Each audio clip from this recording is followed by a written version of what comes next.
কত হবে তাহলে এখানে -10 0 হলো। এবার 0 দিয়ে হয়ে গেল। আচ্ছা এখানে যদি x এর মান 1 ধরি তাহলে কি হবে? দেখ 1 এর স্কয়ার, 1 এর স্কয়ার যখন নিচ্ছিস 1 এর স্কয়ার মানে 1, আবার ওখানে y কত হচ্ছে 99 লাগবে। তাহলে 99 মানে কত? √99 এর স্কয়ার। তাহলে সেটা তো আর পূর্ণ সংখ্যার মধ্যে পড়ছে না। তাহলে কি হচ্ছে? সেটা নিতে পারছি না। 2 কি নিতে পারবো? না। দেখ যদি এখানে x এর মান ধরে যে 2 হয়, 2 এর স্কয়ার 4, তাহলে এটা কত হবে? 96। পূর্ণ সংখ্যাকে স্কয়ার করে 96 পাওয়া যায়? হয় না। 3 নিলে হবে? হবে না। 4 নিলে 4 স্কয়ার 16, কত থাকবে এটা? 84। পূর্ণ সংখ্যার স্কয়ার করে হয়? আমার তো পূর্ণ সংখ্যা লাগবে। তাহলে কত হচ্ছে? 5 দিয়ে হবে না। 5 দিলে 25, ওখানে কত? 75।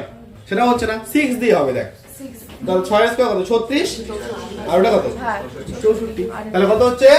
এখানে যদি x এর মান আমি 6 ধরি তাহলে y এর মান কত হয়ে যাচ্ছে? 8। ও 8 আর 6 চলো, তাহলে 6 দিলে 8 হচ্ছে। আরে এইটাই তো 4 রকম ফর্মে লেখা যাবে। তাহলে 6 8, এবার তো এরকম হতে পারে -6 8, আবার তো এরকম হতে পারে যে 6 -8 হলো। আরটা কি হতে পারে? 8 6 দুটোই মাইনাস দিই, -6 -8, এটা হলো। ও স্যার আমরা উল্টা দিতে পারি না, 8 আর 6 হতে হবে, 8 আর 6 হ্যাঁ, এবার ওই জন্য তো 6 দিয়ে এটা লিখলাম। এবার উল্টোগুলো লিখতে হবে। শুধুমাত্র এই দুইটা সংখ্যাকে এরকম 4 রকম করে পরিবর্তন করা যায়। হয়ে গেল। এবার এটা হচ্ছে x এর মান 6, y এর মান 8। এবার তো উল্টাটা হতে পারে, x এর মান 8, y এর মান 6। তাহলে তখন কত হবে? 8 6 -8 6 8 -6, তারপরে -8 -6। আর কোনো কিছু হবে কি? এই 6 দিয়ে হয়ে গেল, 7 দিয়ে হবে না, স্যার 25 আর 8 দিয়ে তো হয়ে গেল। ঠিক আছে, 8 দিয়ে হয়ে গেল। তারপরে 9 দিয়ে তো হচ্ছেই না, 10 দিয়ে তো নিয়ে নিছি। হলো? তাহলে এগুলো ছাড়া আর পাওয়া যাবে?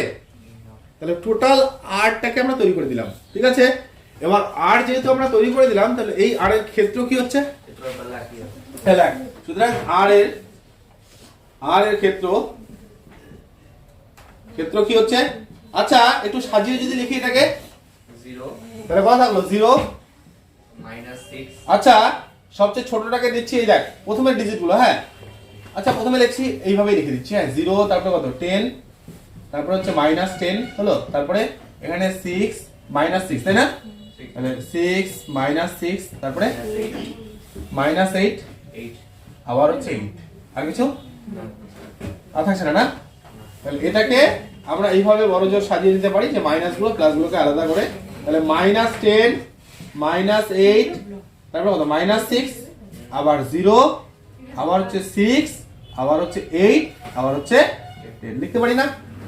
এটা হচ্ছে আর এর ক্ষেত্র। আচ্ছা ক্ষেত্র আর পাল্লা তো একই জিনিস দেখছি। এটাই কি? এটাই হচ্ছে আর এর পাল্লা। সমান হচ্ছে যে আর দেওয়া আছে আর এর পাল্লা।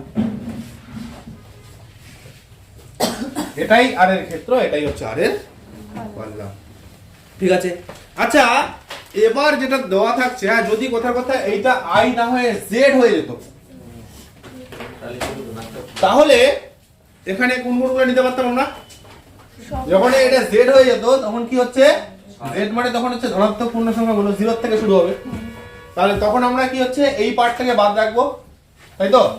এটাকে বাদ রাখবো, এটাকে বাদ, এটাকেও বাদ, আবার এটাকেও বাদ, তাই তো? তাহলে এখানে কত হচ্ছে? এটা বাদ হলো, আবার এটা বাদ, আবার কি হচ্ছে? এটাও বাদ। ঠিক আছে, তাহলে এক্ষেত্রে তাহলে যদি আর এর মানটা বিলংস টু জেড এ চলে আসতো, তাহলে আর এর ক্ষেত্র কি হতো?